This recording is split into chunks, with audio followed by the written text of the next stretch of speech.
eu agradeço ao Ricardo, um prazer estar aqui na inauguração do IDEC. Saúdo a todos vocês, tem muitos amigos hoje na plateia, não vou citar um por um. E vou tratar de um tema muito instigante, um tema da ordem do dia, que é o da judicialização da política. Esse tema pode ser enfrentado a partir de diversos ângulos, há trajetórias diferentes que a gente pode percorrer.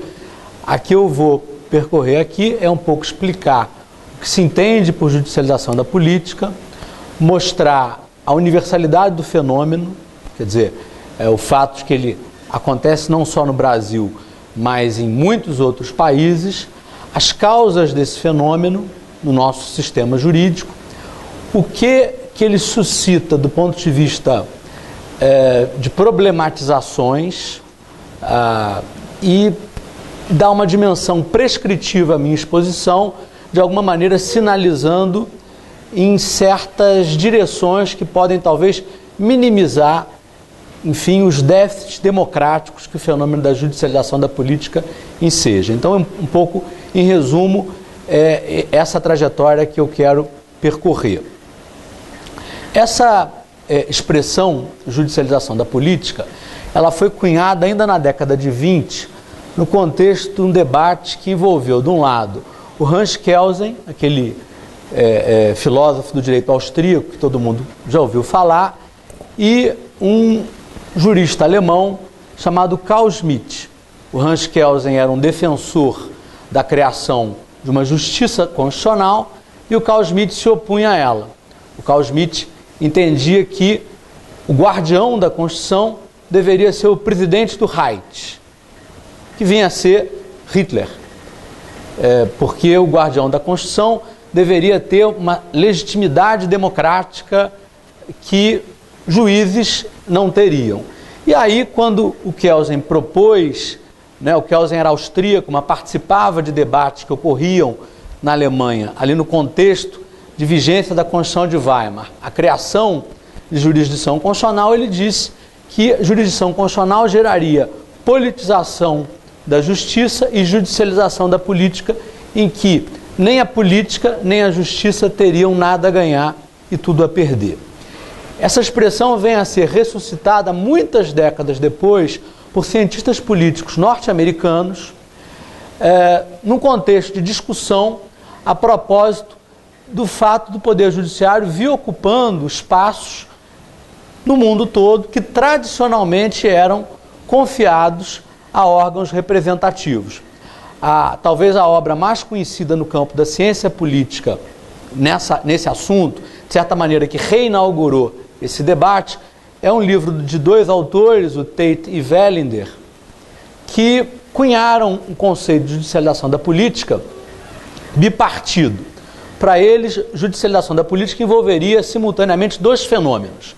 O fato de que as instituições tipicamente políticas cada vez mais decidem de acordo com procedimentos dados pelo direito e não por critérios exclusivamente políticos, e o fato de que o Poder Judiciário viria paulatinamente ocupando funções, decidindo questões que eram naturalmente vistas como pertencentes ao Poder Legislativo ou ao Poder Executivo.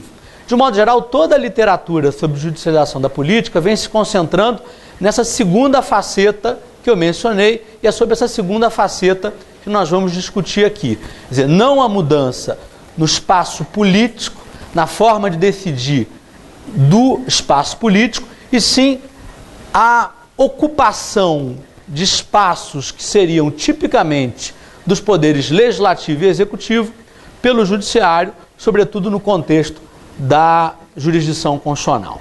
Esse é um fenômeno da judicialização da política que, enfim, a gente assiste e com uma velocidade impressionante. Esse ano é mais do que o ano passado, que é mais do que o ano anterior, e parece que não vai parar, né? Se a gente pensar a quantidade de assuntos polêmicos que nos últimos anos o Supremo Tribunal Federal equacionou, né? União homoafetiva, aborto de feto anencefálico, que o mandato pertence não ao candidato, mas ao partido político, número de vereadores por município, e poderia continuar aqui dando uma lista imensa de assuntos em que o judiciário vem adentrando, né?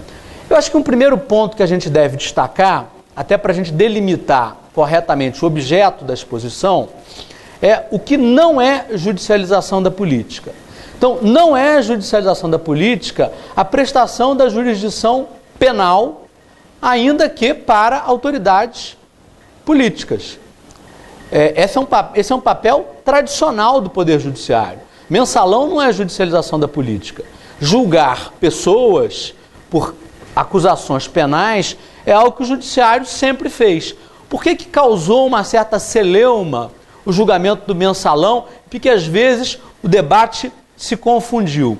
Por um déficit de republicanismo no Brasil. Nós estávamos há muito tempo acostumados com a ideia de que a justiça penal é para pobre. A justiça penal é para pobre, para preto e para prostituta, né? No momento em que a justiça penal chega a elites políticas e a elites econômicas, isso pode causar uma certa, enfim, um certo espanto. Em alguns um certo incômodo, em outros um certo deslumbramento. Agora, a prestação da jurisdição penal é uma função típica do Poder Judiciário que não deve causar espanto o fato de uma corte julgar pessoas acusadas de ilícitos penais. Eu diria que o eixo da judicialização da política no Brasil se dá no âmbito do exercício da jurisdição constitucional, e eu vou aprofundar isso daqui a pouquinho, né? Mas primeiro eu queria dizer que esse não é um fenômeno tipicamente brasileiro, né? Isso não é jabuticaba, isso não é goiabada com queijo. Isso é algo que a gente vai encontrar no mundo inteiro.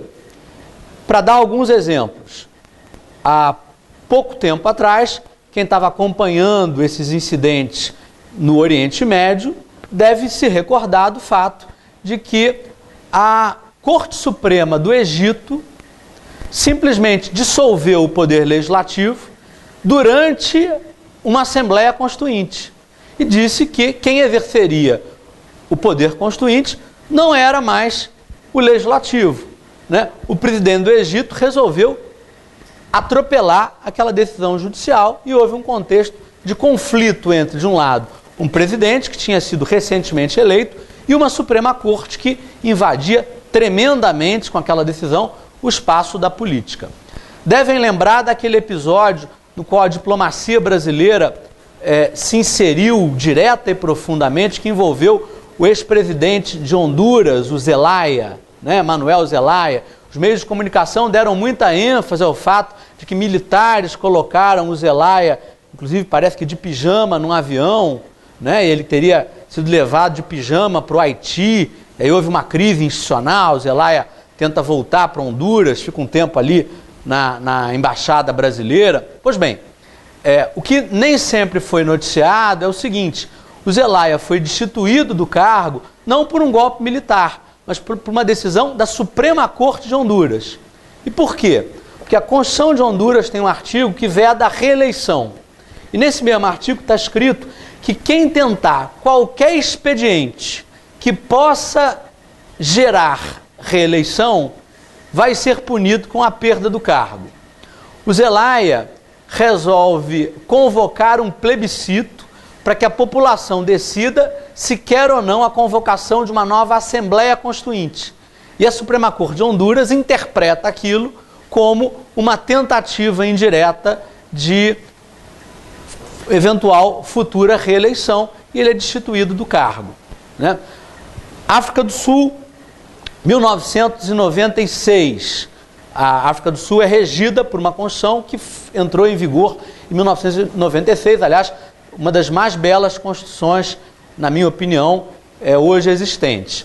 A África do Sul, 1994, termina o regime de apartheid, uma solução negociada em que, de um lado, estava ali o partido do Mandela, do bispo Desmond Tutu e outros, do lado, enfim, aqueles setores mais moderados do antigo regime que dava sustentação para o apartheid. E enfim, essas pessoas resolvem fazer uma espécie de mapa da transição, fixando regras para uma futura transição política. Estabelecem certos princípios que deveriam ser observados por uma futura Assembleia Nacional Constituinte. Há eleições, convoca-se a Assembleia Nacional Constituinte, que elabora uma Constituição. Essa Constituição é submetida à Corte Constitucional. A Corte Constitucional diz: a Constituição da África do Sul é inconstitucional.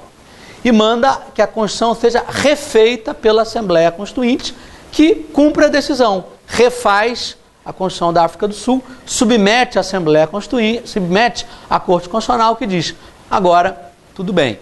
Poderia ficar aqui horas e horas citando inúmeros exemplos de direito comparado que mostram a intensa intervenção do Poder Judiciário num espaço que era tradicionalmente político.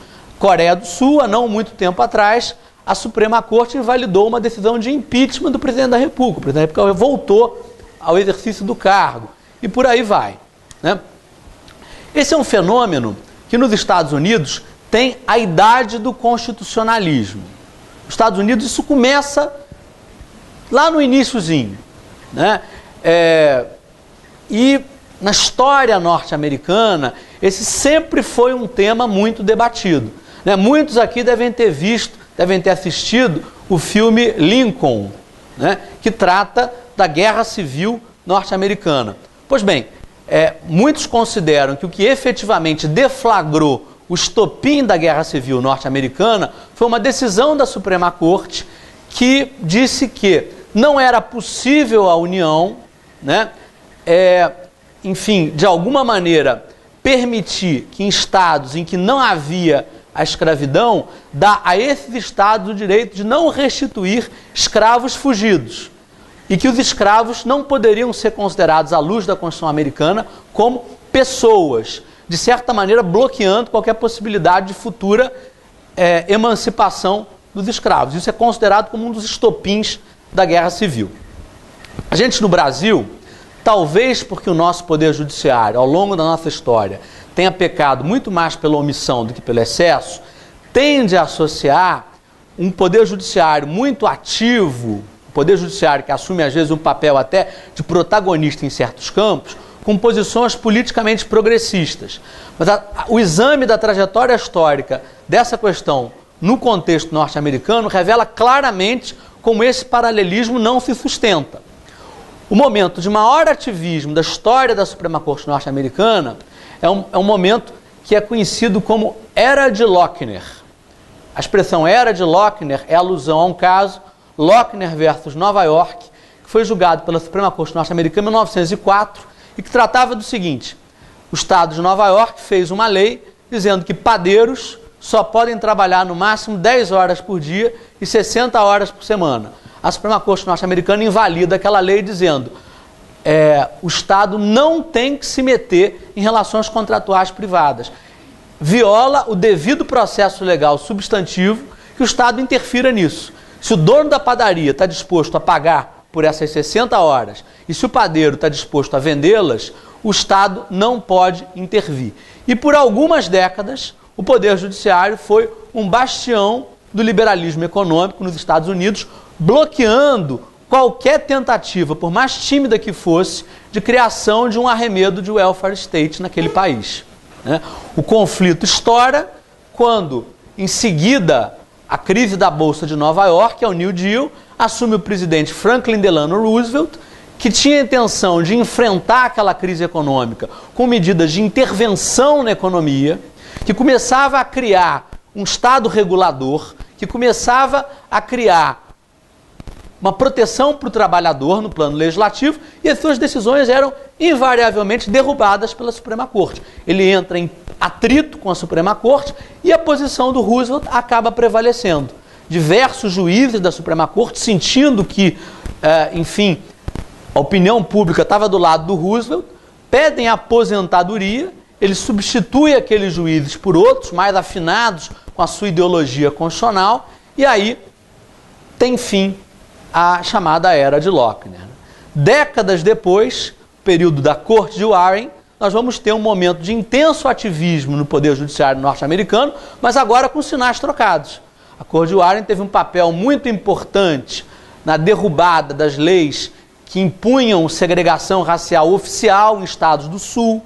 Teve um papel muito importante no fortalecimento de direitos fundamentais de réus no âmbito do processo penal. Teve um papel muito importante no reconhecimento de direitos da mulher, inclusive no reconhecimento do direito ao aborto, naquele famoso caso Roe versus Wade, julgado em 1973. Então aqui a gente vai ter um ativismo judicial com sinal trocado. Quer dizer, você pode ter essa invasão do poder judiciário, seja a serviço de visões de mundo e de valores associados à esquerda ou associados à direita. A gente não pode dizer que esse é um fenômeno de esquerda ou que é um fenômeno de direita. No Brasil, como é que esse fenômeno aconteceu, né? Durante muito tempo, prevalecia na cultura jurídica brasileira aquela ideia de que a Constituição não era norma de verdade. Era como se a Constituição fosse uma mera fachada sob a qual as relações de dominação política e econômica aconteciam. Os exemplos não faltam, os exemplos abundam. A Constituição de 1824 falava de igualdade. A Constituição de 1824 não citava a escravidão. No entanto, a principal instituição brasileira, durante o período em que vigorou a Constituição de 1824, foi a escravidão negra. A Constituição de 1824 previa que, para assumir a função de imperador, era necessário ter a idade de 18 anos. Pois bem, vocês conhecem a história, o Pedro I volta para Portugal, há o período de regência, uma série de crises políticas, militares durante a regência, se resolve emancipar o Pedro II. Ora, o Pedro II tinha 14 anos, a Constituição não permitia isso. Pergunto, se pensou em reformar a Constituição? Não. Simplesmente, o Pedro II assumiu a função de imperador. Por quê? Porque a Constituição não contava, ela era desimportante. Ela não era norma jurídica de verdade, né? Se a gente vai, em seguida, para a República Velha, a gente vai até encontrar alguns episódios de judicialização da política na República Velha, todos gravitando em torno de uma mesma figura. No maior advogado brasileiro, foi o Rui Barbosa, que levava essas causas para o STF. Mas a Constituição de 1891 também era pouco mais do que uma fachada, né? É comum se falar, por exemplo, num constitucionalismo liberal no Brasil, na República Velha. Ora, o Brasil de liberal naquela época não tinha nada. O Brasil estava muito mais próximo do modelo de Estado feudal que do modelo de Estado liberal. Nas suas terras, os coronéis faziam o que queriam, né? O juiz era escolhido pelo governador através das indicações feitas pelo coronel, né? A paga para isso era que o coronel assegurava, as relações políticas do coronelismo, a eleição do candidato da situação, né? Aquelas garantias liberais contidas na Constituição de 1891, aquilo dizia respeito a uma parcela muito diminuta da população brasileira, que na imensa maioria do Brasil profundo, né, do Brasil rural, isso nem arranhava a epiderme das nossas relações sociais. E poderíamos continuar dando exemplo de todas as constituições brasileiras, mas eu dou um salto aqui para chegar à Constituição que antecedeu a atual, a Constituição de 1969, que consagrava, por exemplo, o direito do trabalhador à clínica de repouso, enfim, e ninguém nunca propôs uma reclamação trabalhista para ter acesso a uma clínica de repouso. Por quê? Né? Porque não se pensava na Constituição como norma jurídica de verdade. Então era um cenário em que o ordenamento jurídico brasileiro, apesar de contar com jurisdição constitucional desde a proclamação da República, se assemelhava muito mais àquele modelo francês, legicêntrico, em que no centro do ordenamento não estava a Constituição, estavam códigos, né? O Código Civil, o Código Penal, o Código de Processo Civil, o Código de Processo Penal. Eram essas as normas aplicadas no dia a dia pelos juízes. Os direitos fundamentais ficavam muito distantes, né? Eram proclamações retóricas que estavam muito longínquas do dia a dia das pessoas e até mesmo do dia a dia da família judiciária. Isso começa a se alterar com a promulgação da Constituição de 88 por uma série de razões. Eu posso listar aqui de maneira didática essas razões, separando umas das outras, mas naturalmente cada uma influencia a outra, né, e todas elas convergem para esse fenômeno de intensa judicialização que hoje a gente assiste. Então, em primeiro lugar, algumas características da Constituição de 88. É uma Constituição que trata de muitos assuntos, é uma Constituição extensa e analítica, é uma Constituição extremamente generosa na consagração de direitos, tem um elenco vastíssimo de direitos fundamentais, não só direitos individuais, como direitos sociais, direitos de terceira dimensão, como meio ambiente, proteção da cultura, direitos de grupos minoritários, direitos de povos indígenas, de remanescentes de quilombo, direitos de crianças e adolescentes, de pessoas com deficiência, ou seja, uma Constituição que tem material normativo para ensejar a judicialização da política. Ao lado disso, é uma Constituição que, como nenhuma outra na nossa história, fortaleceu a jurisdição constitucional.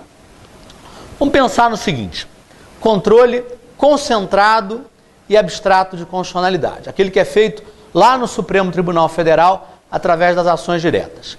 Antes de 88, quem poderia deflagrá-lo?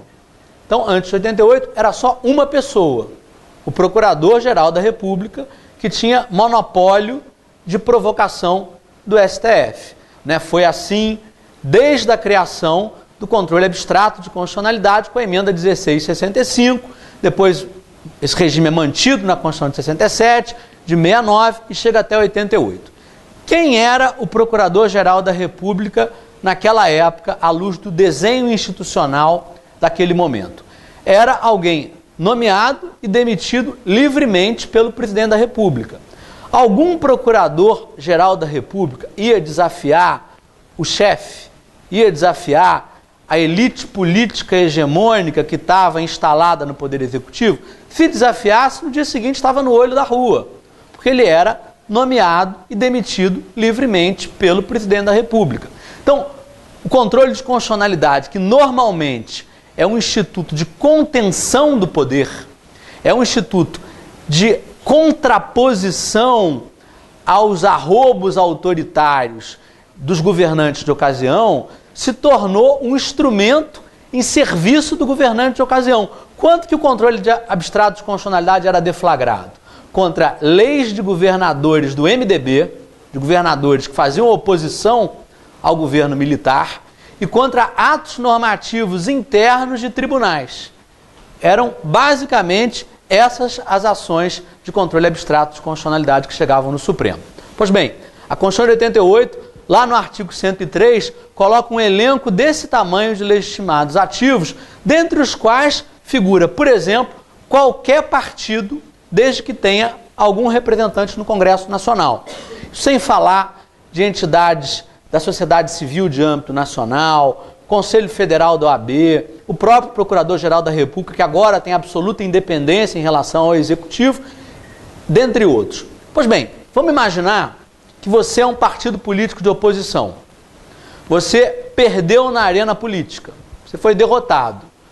Ora, o que você tem a perder em levar o caso ao Supremo Tribunal Federal? Nada, até porque todo partido político tem advogados. O custo econômico é zero, o custo político é zero. Pelo contrário, você tem uma chance de ganhar no judiciário quando você perdeu na política e você ainda marca posição e eventualmente ganha uma manchete. Então é óbvio que há um estímulo político institucional para que a jurisdição constitucional concentrada seja deflagrada, né? E aí os números mostram a quantidade de ações diretas, de arguições de descumprimento de preceito fundamental, dentre outras, né, que chega ao Supremo Tribunal Federal. Aí vocês podem me perguntar o seguinte, ok, mas esse fenômeno que você está narrando, ele não vem de 88, ele é posterior. Então a gente pega ali aquele Supremo Tribunal Federal de 89, 90, 91, 92, quem tem um pouco mais de idade vai lembrar o que fez o Supremo ali no contexto pós-88.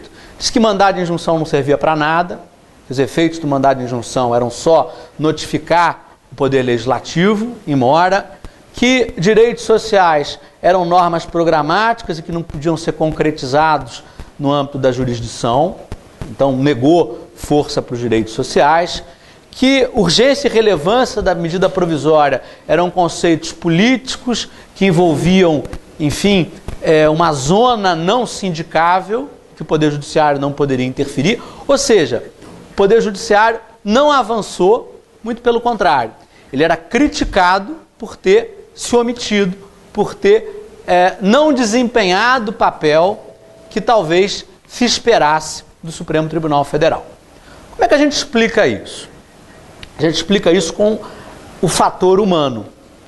Num desenho institucional só não produz necessariamente certos resultados, porque as instituições do direito são operadas por pessoas. Constituição Alemã de 1949. Vem uma nova Corte Constitucional. A nova Corte Constitucional comprometida com aquela Constituição. Itália. Constituição Italiana de 1947. Primeiro, Constituição depois do fascismo, reação ao fascismo, etc. Na Itália, o que se fez? Se demorou a criar a Corte Constitucional. Entre 1947 e 1956, quem desempenhou na Itália o papel de Corte Constitucional foi a Corte de Cassação italiana, que era a última instância do judiciário italiano, composta por juízes da época do fascismo. Não aqueles muito fascistas, que esses foram afastados, mas aqueles moderados, burocráticos, que não fediam nem cheiravam, esses ficaram na Corte de Cassação. O que fez a Corte de Cassação no exercício da jurisdição constitucional nos primeiros anos da Itália? Neutralizou a Constituição italiana. Neutralizou. Criou, naquela época, a ideia de normas programáticas, que durante muito tempo, esse rótulo, norma programática, era queremos retirar qualquer efeito normativo de algum preceito. Vamos dizer que é norma programática. Então, a Corte de Cassação inviabilizou a efetivação da Constituição italiana. Pois bem, o que aconteceu no Brasil foi a mesma coisa. Por quê? Porque o Constituinte de 88 não teve a coragem necessária para trocar os ministros do Supremo, para zerar os ministros do Supremo. E aí o Supremo era povoado por ministros cujo compromisso político, filosófico, ideológico era com o antigo regime.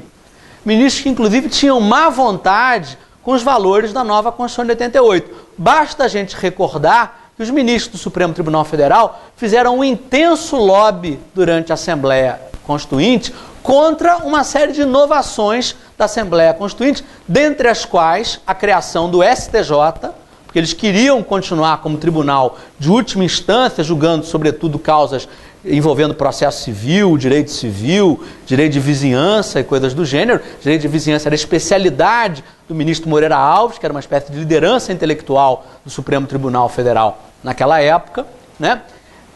E esse Supremo Tribunal Federal, na época, não estava comprometido com a Constituição de 88. Quer dizer, esse fenômeno de judicialização da política no Brasil vai começar a acontecer na medida em que uma outra geração vai chegando ao Supremo Tribunal Federal, geração essa comprometida com a Constituição de 88 e que não foge a uma regra básica da ciência política. Agentes políticos, quando você dá um espaço de poder, eles não querem abrir mão desse espaço. Na política, os agentes querem ampliar a sua esfera de influência e não reduzi-la. Né? Então isso começa a acontecer na medida em que uma nova geração começa a ocupar o Supremo Tribunal Federal. Além dessa mudança normativa, com esse elemento pessoal que eu ressaltei, houve também uma mudança muito importante na nossa cultura social e na nossa cultura jurídica. Eu começo com a cultura jurídica. Nossa cultura jurídica hegemônica, ali pelos anos 60, 70, 80, não digo que não existisse naquela época vozes divergentes, autores sofisticados que remavam contra a maré. Mas a cultura jurídica hegemônica era a cultura dos códigos, da subsunção, de que as normas jurídicas de verdade eram regras. Basta, para a gente ter contato com essa cultura jurídica, a leitura do artigo 4º da antiga Lei de Introdução ao Código Civil, mudou de nome, mas eu só sei me referir a ela com esse antigo nome, que ao, enfim, dispor sobre lacunas no direito e os meios para colmatá-las, diz assim, olha, no caso de lacuna, nós vamos à analogia, aos costumes e depois aos princípios gerais de direito. O que estava subjacente a esse discurso? A ideia de que princípio não é norma. Se fosse norma, não haveria lacuna. Então, eu primeiro vou à analogia, depois aos costumes. Princípio, isso é muito vago. Se você está invocando o princípio, você não tem bom direito, né? Você está apelando. De certo modo, era essa a nossa cultura jurídica. Uma cultura jurídica que não dava importância ao texto constitucional, né? Isso começa a mudar. Uma mudança que ocorre aos poucos, né? Mas é uma mudança que hoje, enfim, já está presente nos livros que as pessoas leem. Ela já se tornou hegemônica, é o que se ensina nas universidades, a ponto de hoje a gente achar banal a afirmação de que a Constituição é norma, de que princípios têm força normativa, de que princípio não é só um meio para integrar lacuna, né? Nesse mesmo cenário, se abriu mais espaço para outras metodologias no âmbito do direito. Se passou a considerar legítimo que no processo judicial, por exemplo, se empregasse ponderação, se lançasse mão de teorias de argumentação, de eventualmente argumentos consequencialistas que aferem quais são as consequências de se adotar essa ou aquela linha. Eu não vou dizer que isso não seja problemático. Algumas vezes isso é problemático. Algumas vezes a gente corre riscos com isso, de chegar a um cenário, não sei, de carnavalização metodológico, de oba-oba dos princípios. Não sei se tem algum... Perdeu. Isso envolve riscos, eu não estou aqui fazendo nenhum juízo de valor, mas só destacando que houve um fenômeno importante de mudança na nossa cultura jurídica, né? E o que começa, né, como algo, vamos dizer assim, minoritário, quase como tese de direito alternativo, com o tempo vai conquistando hegemonia, né? Com o tempo, você começa a ter juízes já formados dentro daquela cultura, que começam a considerar que é sim o seu papel no âmbito da jurisdição, pensar em quais as consequências para um caso concreto da aplicação da dignidade da pessoa humana, ou da proporcionalidade, ou do princípio da eficiência. Ao lado dessa mudança na cultura jurídica, houve também uma mudança na cultura social, que tem a ver com a maior conscientização por parte da população de que tem direitos e de que pode reivindicar esses direitos, né? O nível de conscientização em matéria de direitos da população brasileira ainda está longe de chegar ao ideal. Mas do ponto de vista, enfim, da nossa trajetória histórica, se nós fizermos uma análise diacrônica, comparando o presente com o passado, não há a menor sombra de dúvidas que hoje há uma consciência de direitos muito maior, né? A gente começa a ter movimentos na sociedade civil que vertem as suas reivindicações em termos de gramática constitucional, né? Não estão mais só apelando para ideologia, né?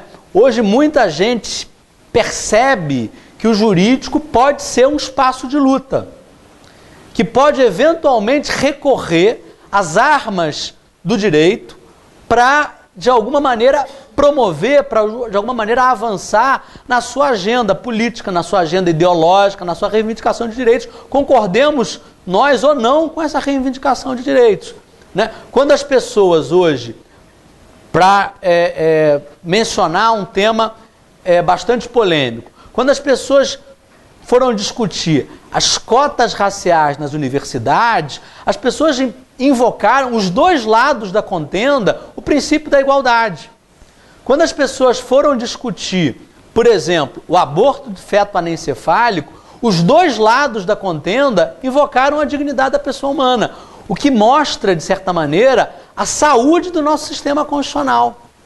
De que a gramática constitucional, ela de alguma maneira se incorpora, enfim, nas reivindicações dos grupos mais variados que passam a ver a Constituição como algo que também é seu e passam a usar a Constituição como instrumento de luta. Ao lado disso, a gente tem um intenso pluralismo na sociedade brasileira. Pluralismo político, né, que se revela na fragmentação do nosso quadro partidário, mas também pluralismo social, pluralismo de cosmovisões presentes na nossa sociedade, pluralismo étnico. E quanto maior o pluralismo, maior a eclosão de conflitos. Na medida em que você tem, na jurisdição constitucional, um espaço natural, quase que um escoadouro para esses conflitos, o judiciário acaba ocupando esse espaço. Agora, esse não é um fenômeno, enfim, que não suscite uma série de preocupações. Pelo contrário, aliás, suscita muito intensamente no Brasil, como em muitos outros países. Esse protagonismo em algumas áreas do Poder Judiciário levanta questões como, por exemplo, a da compatibilidade do fenômeno com a democracia.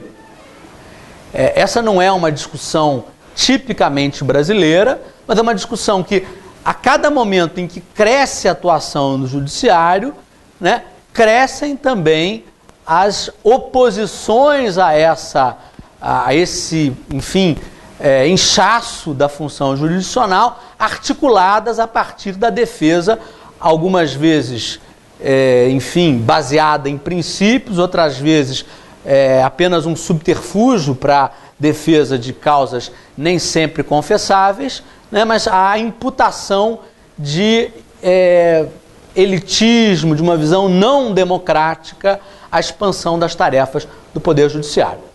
Esse tema vem sendo discutido no campo da filosofia constitucional, da filosofia política, da ciência política, a partir de um rótulo que foi cunhado por um autor norte-americano chamado Alexander Bickel, numa obra clássica de teoria constitucional, publicada nos anos 60 do século passado, chamado The Least Dangerous Branch, o poder menos perigoso. É uma citação que ele faz do Federalista, né, do Federalista número 78, uma frase conhecida do James Madison. O Alexander Bickel dizia que o Poder Judiciário tem uma função contramajoritária. Por quê? Porque os juízes não são eleitos, mas têm o poder de derrubar decisões tomadas por órgãos eleitos pelo povo. Aí muitos responderão, ora, nisso não há o reconhecimento de poder do juiz, mas apenas o reconhecimento da supremacia da Constituição em face da lei.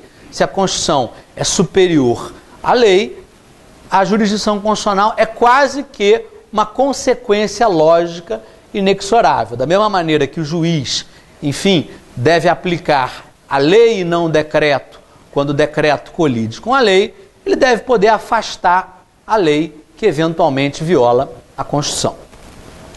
O argumento, no entanto, não é bom. Por quê? Porque hoje a gente sabe que a função de interpretação da Constituição, aliás, a função de interpretação jurídica, mas especialmente a interpretação constitucional, tem uma dimensão criativa, que o juiz não é a boca que pronuncia as palavras frias da lei, como dizia o Montesquieu. Esses casos que eu mencionei há pouco tempo ilustram isso muito bem. Quer dizer, quando os dois lados de uma contenda. Quem defende o aborto de feto anencefálico e quem se opõe ao aborto de feto anencefálico se baseiam num mesmo argumento, num mesmo princípio. Isso mostra que a gente não consegue extrair do texto daquele princípio uma resposta clara para o caso, né?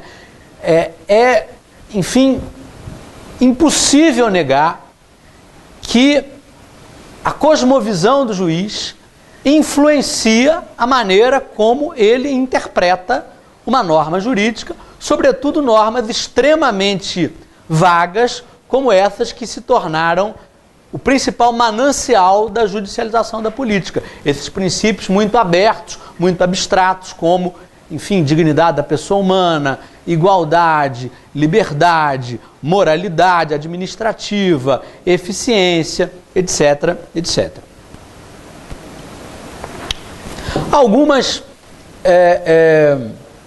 respostas são dadas a essa objeção sobre o caráter contramajoritário da jurisdição constitucional. Há uma história que eu sempre conto, e peço desculpas para os meus... Eu localizei aqui alguns ex-alunos meus, porque eu vou me repetir, em que isso talvez ilustre essa ideia da dificuldade contramajoritária e explique por que eventualmente uma atuação contramajoritária se justifica.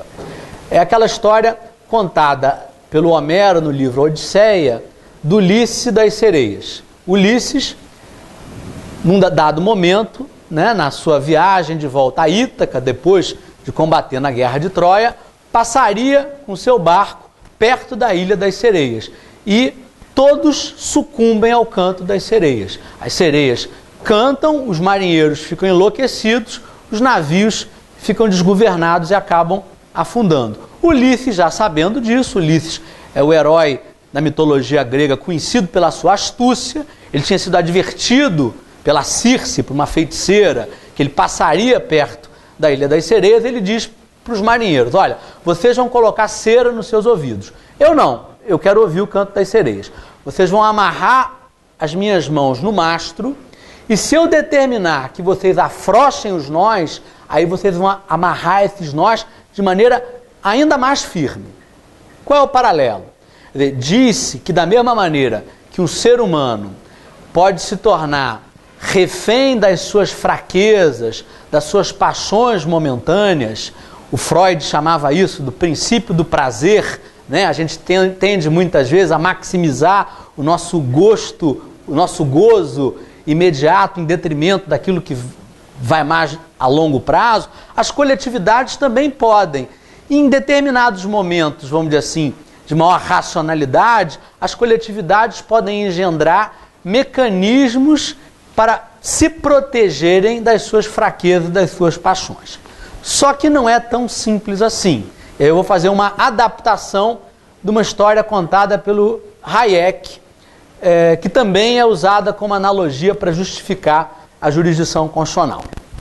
Hayek falava do Peter, né? O Pedro vai numa festa, entrega a chave do carro para um amigo e diz: se eu beber, quando eu estiver saindo da festa, você não me devolve a chave do carro. O Pedro bebe, está indo embora da festa, pede a chave do carro para um amigo, o amigo diz que não vai devolver. É basicamente a mesma ideia do Ulisses das Sereias, um mecanismo de pré-compromisso. Vamos imaginar, meu exemplo é um pouco machista, peço desculpas, vamos imaginar que o Pedro chegue na festa e diga para o amigo: não me deixe sair daqui com uma mulher feia.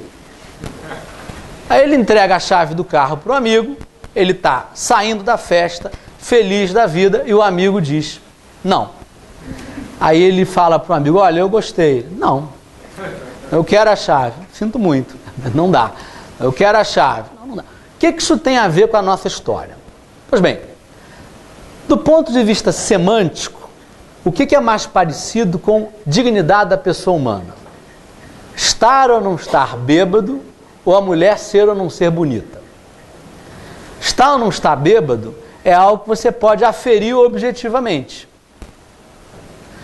A mulher ser ou não ser bonita depende de valorações que tem um componente subjetivo. Dignidade da pessoa humana, eu estava outro dia discutindo que, na minha opinião, a não legalização de prostíbulos viola a dignidade da pessoa humana. Tem muita gente que acha que a legalização de prostíbulos ofenderia a dignidade da pessoa humana. A gente pode defender, em nome da dignidade da pessoa humana, o direito à eutanásia, é a minha posição, e é possível, em nome da dignidade da pessoa humana, se opor à eutanásia, né? Eu acho que a Gisele Bündchen tem perna fina. Tem muita gente que acha a Gisele Bündchen a mulher mais bonita do mundo. Quer dizer, há diferenças, e essas diferenças, quando a gente está lidando com conceitos que, pela sua própria natureza, dependem de uma atividade do intérprete para ganharem sentido no âmbito da racionalidade prática, não há como negar que então há um poder e que esse poder reclama justificação democrática. Porque se a gente quer valorizar a ideia de autogoverno, a ideia de que cada um de nós tem o direito de ser partícipe na tomada das decisões coletivas que vão, de alguma maneira, pautar a nossa vida em sociedade, a gente não pode dar de barato, né, para sábios platônicos que têm assento num tribunal e que falam uma linguagem impenetrável para a maior parte da população, a possibilidade de tomar as decisões que são mais importantes para a nossa vida em comum. Então a gente tem aqui, sim, um problema democrático.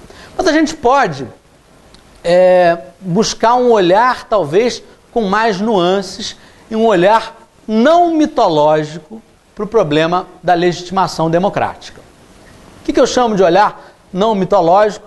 E aqui eu presto a minha homenagem, ao contrário, ao grande jurista recentemente falecido, Ronald Dworkin. O Dworkin construiu uma teoria sobre o papel do Poder Judiciário a partir da ideia do juiz Hércules. Para ele, as teorias deveriam ser construídas imaginando um juiz Hércules, que é um juiz que é sábio, é um juiz que tem todo o tempo para se dedicar à reflexão moral, à reflexão intelectual, que vai conhecer os precedentes, que vai conhecer os fatos. Ora, juízes são seres humanos, não são Hércules, não vivem no Olimpo, podem ter a sua agenda política, as suas preferências individuais e decidem num universo em que há uma série de restrições decorrentes da falta de tempo, decorrentes do excesso de processo a julgar, etc. Mas se a gente tem que evitar a mitologia dworkiniana do juiz Hércules, a gente também tem ótimas razões para evitar a mitologia russoniana da lei como encarnação da vontade geral do povo. Rousseau, todos vocês sabem, não defendia democracia representativa com parlamento, ele defendia democracia direta. Mas muita gente leu Rousseau, tira do Rousseau aquela ideia do parlamento como encarnação da vontade geral do povo e passa a associar diretamente as leis à representação popular. E aí, se a gente faz uma análise realista, empírica do funcionamento das instituições, nós rapidamente concluiremos que há, enfim, uma grande distância entre a vontade real do povo e toda e qualquer decisão que o parlamento eventualmente adote, né? Isso é comprovado muito claramente por pesquisas de opinião que são realizadas praticamente todo ano, em que a população diz em que instituições confia e em que instituições não confia. Normalmente, no começo, está lá a Igreja Católica, Corpo de Bombeiros, etc. Em último lugar, está o Congresso Nacional disputando ali a rabeira com os partidos políticos. Né? Num cenário, enfim, de profunda crise da democracia representativa, que, enfim, eu sei que eu estou sendo gravado, mas nada simboliza tão bem a profunda crise da democracia representativa como o fato de que o presidente do Congresso Nacional é o Renan Calheiros, que teve que se afastar da presidência numa época pela mobilização popular. dos meios de comunicação, ele é o presidente do Congresso. Então fica difícil dizer que toda e qualquer emanação proveniente do Congresso corresponda à vontade popular. Além disso, a gente pode pensar, do ponto de vista da filosofia política, sobre o que significa democracia. Será que democracia é necessariamente a prevalência da vontade das maiorias? Então, na maior parte dos conceitos contemporâneos de democracia, se afirma que democracia pressupõe, no mínimo, o respeito das regras do jogo democráticos, que às vezes a maioria de ocasião pode tentar subverter para impedir que a minoria, em algum momento, se converta na maioria. Democracia pressupõe, pelo menos, o respeito a certos direitos básicos que são pressupostos para o funcionamento de um processo democrático. Eu vou dar um exemplo que ilustra isso muito bem, que foi o caso da Marcha da Maconha. Pois bem, a gente tem um assunto que é polêmico na sociedade brasileira. Devemos ou não devemos legalizar a maconha? Eu sou absolutamente favorável à legalização da maconha, mas acho absolutamente respeitável a opinião de quem é contra a legalização da maconha. Então, como é que uma sociedade democrática equaciona isso? Todos os lados devem ter a possibilidade de defender o seu ponto de vista. E aí, enfim, o assunto é discutido na esfera pública e as decisões são bem informadas. O que acontecia? Quem ia para a esfera pública para defender a legalização da maconha se arriscava à prisão. As marchas da maconha, que não eram feitas por pessoas fumando maconha, por pessoas que levavam cartazes, legalize já, etc., essas pessoas frequentemente terminavam o dia em delegacias de polícia. Então era um caso em que a proteção da democracia demandava a atuação da jurisdição constitucional para permitir que uma opinião eventualmente impopular pudesse ecoar a sua visão na tentativa de convencer o resto das pessoas. Então há direitos que são pressupostos para o funcionamento da democracia. Por outro lado, a gente sabe que as maiorias podem perpetrar ou se acumpliciar as piores barbáries. O exemplo mais eloquente na história é do Holocausto nazista. Não podemos esquecer que Hitler subiu ao poder pelo voto. Será que por conta disso a gente pode chamar o regime nazista de regime democrático? É óbvio que a gente não pode chamar o regime nazista de regime democrático. Então, esse é um tema delicadíssimo quando a gente discute jurisdição constitucional e ativismo judicial. Essa tensão entre, de um lado, democracia e, do outro lado, o papel cada vez maior do judiciário de, em nome da concretização de valores constitucionais muito vagos, impor a sua visão, às vezes em detrimento de órgãos que são eleitoralmente responsivos à vontade popular, como o Parlamento e o Poder Executivo. Além desse problema, dessa crítica democrática, vamos chamá-la assim, existe também a questão da chamada capacidade institucional. O que eu chamo da questão da capacidade institucional? Muitas vezes a gente presume que o Poder Judiciário é aquele que tem as condições para dizer o que é o direito em cada caso e, a partir dali, extrair todas as consequências possíveis. Um movimento que foi muito influente no direito brasileiro, um movimento que, inclusive, teve como talvez o principal protagonista um querido amigo nosso, professor da UERJ, professor Luiz Roberto Barroso, o movimento da efetividade da constitucional, chamada doutrina constitucional da efetividade, dizia, olha, Constituição é norma, então se está aqui, eu devo poder ir ao Poder Judiciário e postular que efeitos práticos sejam extraídos do texto constitucional para a resolução de casos concretos. E essa é, de certa maneira, a cultura hoje hegemônica. Então eu vou formular um exemplo e vou pedir que vocês pensem comigo. O artigo 170 da Constituição elenca os princípios que regem a nossa ordem constitucional econômica. Dentre esses princípios está lá a busca do pleno emprego. Eu acho que não há nenhuma decisão que influencia mais a busca do pleno emprego, do ponto de vista da política econômica, do que a fixação da taxa básica de juros, que é algo que é feito mensalmente por um órgão tecnocrático que não é responsivo à vontade popular, chamado Copom. É um órgão ligado ao Banco Central. Vamos imaginar uma ação civil pública ou uma arguição de descumprimento de preceito fundamental contra a decisão do Copom que aumentou em 0,5% a taxa de juros. E que alguém diga assim, olha, com isso o judiciário pode estar estimulando o desemprego, pode estar causando esse ou aquele efeito. E eu digo para vocês, o que eu vou falar é um pouco impopular. No momento em que o judiciário se meter nisso, vamos começar a estocar comida, porque vai faltar. No momento em que as taxas de juros da economia forem fixadas pelo Poder Judiciário, certamente crises econômicas enormes vão ser deflagradas, pela simples razão que juízes não são experts em economia. A gente não vai tratar de dor de dente no cardiologista. Então a gente não deve buscar a mais adequada taxa básica de juros que atenda à busca do pleno emprego e corresponda à razoabilidade ou à eficiência no Poder Judiciário.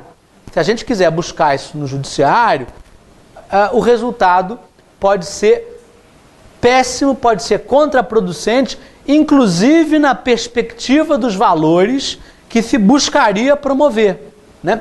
E hoje, talvez pelo nosso desencanto em relação às tecnocracias, talvez pelo nosso desencanto em relação aos poderes políticos majoritários, o judiciário se tornou uma espécie, eu vou citar um autor francês, o Antoine Garrapon, guardião das promessas civilizatórias. É como se a gente pudesse esperar a salvação para os males nacionais, para o Poder Judiciário, que é algo que, inclusive, tem relação, né, com o Brasil profundo, com Portugal profundo, com as nossas origens, né? Havia em Portugal, isso depois continuou no Brasil, o sebastianismo, né? O Dom Sebastião, o rei de Portugal, morreu muito novo, e aí se achava que Dom Sebastião ia sair do mar para nos salvar, e às vezes se acha que o Poder Judiciário pode salvar o Brasil dele mesmo, e dar todas as respostas para todos os problemas. E essa é uma esperança vã.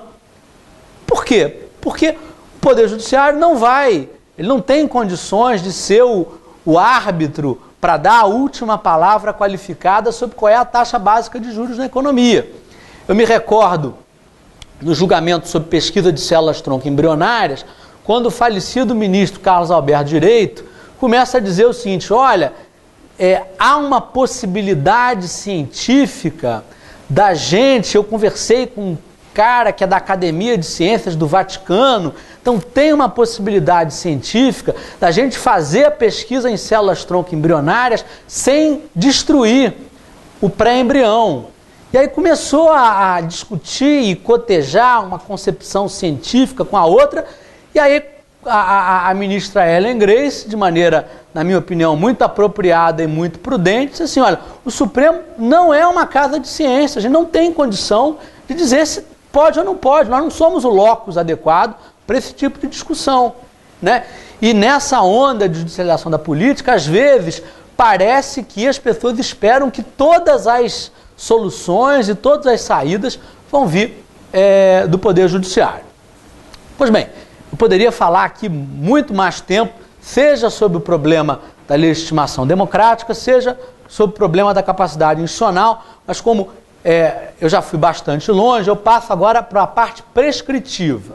Quer dizer, eu vou dizer algumas coisas que, na minha opinião, podem ser feitas para atenuar os problemas que a judicialização da política enseja, né?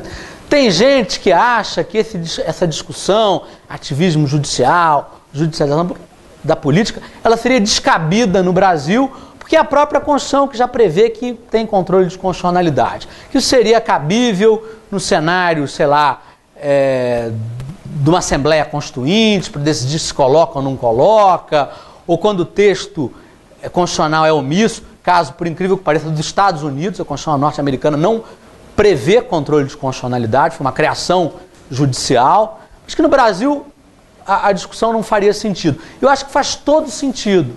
Por quê? Porque ela diz que tem, mas não a maneira como vai ser exercido. E aí, eu na parte prescritiva, vou sugerir, né, algumas ideias, todas de lege lata. Nenhuma delas demandaria reforma constitucional. Eu até tenho algumas sugestões de lege ferenda, mas vou me concentrar aqui nas sugestões de lege lata. Então, em primeiro lugar, a gente não precisa pensar no Supremo Tribunal Federal como detentor de uma espécie de monopólio da interpretação constitucional.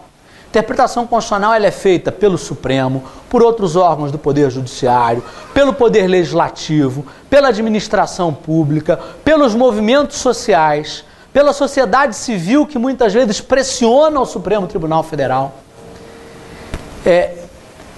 É comum, eu vejo em muitos votos do ministro Celso Mello, a afirmação de que o Supremo tem o direito de errar por último. Eu digo para vocês, ninguém tem o direito de errar por último. Não há direito de errar por último. O Supremo não tem o monopólio da interpretação constitucional, nem tem o monopólio da última palavra na interpretação constitucional, porque não há monopólio da última palavra. Não há, do ponto de vista descritivo, que uma decisão judicial não encerra o problema. Se o Supremo Tribunal Federal, por exemplo, tivesse decidido que não tem direito ao aborto de feto anencefálico, teria equacionado a questão de uma vez por todas? Tenho certeza que o movimento de mulheres ia continuar pressionando e eventualmente mirar nas próximas nomeações de ministros do Supremo. Você ia ter uma série de movimentações sociais que não ia acabar. Da mesma maneira que o debate não acabou sobre a união homoafetiva. Eu defendo apaixonadamente o direito dos homossexuais de se unirem, de casarem, de adotarem, etc, etc. Mas não foi a última palavra. E uma prova de que não foi a última palavra é a intensa mobilização cívica de movimentos conservadores ligados, sobretudo, a religiões. Quer dizer, a eleição do pastor Feliciano, eu acho que é uma prova de que não foi dada a última palavra. Né? E é importante que ninguém tenha o poder de dar a última palavra, como demonstra muito bem o filme Lincoln. A Suprema Corte tinha hipoteticamente dado a última palavra dizendo que negros não são gente nos Estados Unidos. Uma guerra civil deu a última palavra e substituiu a decisão da Suprema Corte norte-americana. Então, a gente não precisa recorrer, obviamente, à guerra civil, mas é importante a gente fomentar a interpretação que ocorre também fora das cortes, fora dos tribunais. Eventualmente, se o Poder Judiciário decide de uma maneira, isso não quer dizer que a gente tenha que se curvar. Decisão judicial, numa democracia, se cumpre, mas se discute. Aquele mote, decisão judicial não se discute, é simplesmente errado. E é a prova da vitalidade de uma cultura constitucional quando a cidadania tem capacidade, inclusive, para se mobilizar contra decisões judiciais com as quais não concorde. Segundo ponto, eu acho que a gente pode pensar numa mudança na maneira como o Supremo delibera. O Supremo Tribunal Federal avançou em uma série de questões. Ele hoje é muito mais aberto a participações da sociedade civil, realiza com uma frequência cada vez maior audiências públicas, os chamados amici curiae são admitidos no processo constitucional. Agora, a deliberação do Supremo, em que pese a existência da TV Justiça e do televisionamento das suas sessões, por paradoxal que isso seja, ainda é muito pouco transparente. Ninguém sabe, por exemplo, como é que é formada a agenda do que vai para a pauta do Supremo Tribunal Federal. A maior parte das cortes constitucionais, das Supremas Cortes, tem critérios para a definição dessa agenda, isso é discutido publicamente. É preciso dar mais racionalidade à atuação do Supremo Tribunal Federal. Hoje, a gente está numa cultura em que precedentes têm uma importância cada vez maior. Cada vez mais, precedentes são uma fonte de direito, a jurisprudência é uma fonte de direito, né? Ora, nesse cenário, a gente precisa saber quando os ministros concordam e quando eles discordam. Hoje, nas votações do STF, é muito comum que as pessoas votem no resultado, mas cada ministro elabora o seu voto por razões completamente diferentes. E aí você não sabe o que é jurisprudência, o que vincula, o que não vincula. Vou dar um exemplo. Naquele importante caso em que se discutiu a recepção da lei da imprensa, que teve como relator o ministro Carlos Aires de Brito. Na ementa do acórdão estava dito: não se admite nenhuma restrição, nem judicial, à liberdade de imprensa. Pouco tempo depois, o Tribunal de Justiça de São Paulo impede o jornal Estado de São Paulo de publicar uma notícia relacionada a um filho do José Sarney. Aí há uma reclamação para o Supremo, dizendo: o Supremo disse que não pode. O que diz o Supremo nessa reclamação, que teve como relator o César Peluso? Olha, aquilo estava na ementa, mas não é opinião do Supremo, não, é só a opinião do ministro Peluso. Os outros ministros não discutiram. Então, como é que entra na ementa? Quer dizer, em países em que é importante não só o dispositivo, mas a ratio decidendi, é preciso ter clareza sobre como deliberar, né? E isso, algumas pequenas mudanças podem dar muito mais racionalidade a esse processo. Hoje os ministros do Supremo, por exemplo, chegam numa sessão e não sabem, às vezes, como o outro ministro vai votar. Então, cada um tem o ônus de preparar um voto integral. Não tem o com o relator. Vocês não vão encontrar no Supremo um com o relator. Olha o desperdício de tempo. Se um ministro antes disponibilizasse para o outro, você viu o argumento que você concordava com o relator: olha, eu discordo nisso aqui, então tem aqui a minha contribuição. Você não vai precisar escrever 200 páginas sobre cada ação, né? Então há aperfeiçoamentos importantes na forma de decidir que eu acho que também contribuiriam. Mas o que eu quero ressaltar na minha parte prescritiva é sobretudo isso que eu vou dizer agora. A gente deve evitar visões maniqueístas sobre ativismo e não ativismo e partir para uma compreensão com mais nuances, em que há estándares diferentes, há parâmetros diferentes que calibram o nível legítimo de intervenção jurisdicional em certas questões. Exemplifico. Eu disse para vocês que uma das questões importantes da crítica à atuação da jurisdição constitucional é o argumento de que ela é contra-majoritária. Disse também que, às vezes, há nisso mitologia e não realidade, já que nem sempre o que delibera o Congresso tem alguma correspondência com a vontade popular. Mas há situações, há casos, há cenários em que a gente percebe que é como se o próprio povo tomasse as rédeas e deliberasse. Nesses casos, não é que não deve haver controle, mas o controle deve ser muito mais deferente.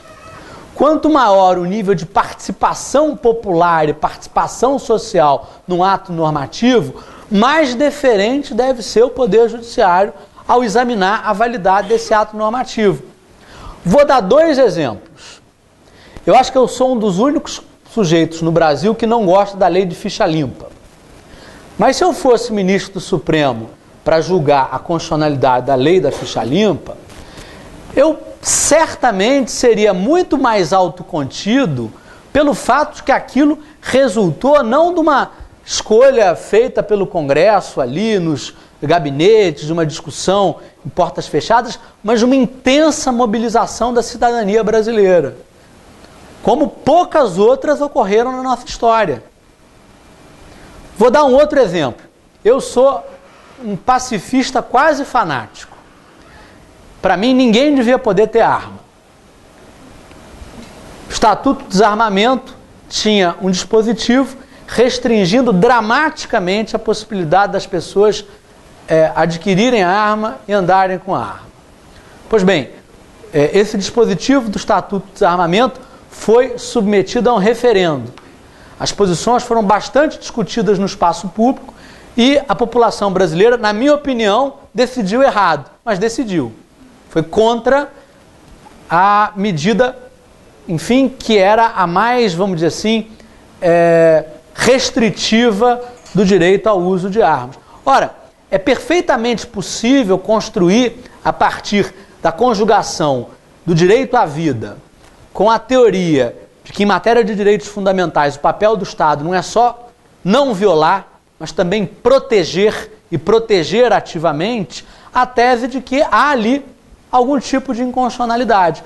Mas o judiciário não deve embarcar nessa, de acordo com a minha teoria, porque ele deve uma grande deferência à deliberação popular por causa da sua credencial democrática, por causa do seu pedigree democrático.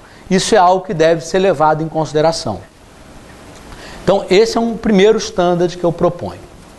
O segundo standard que eu proponho existem situações em que o ativismo judicial não se dá contra a democracia, mas a seu favor.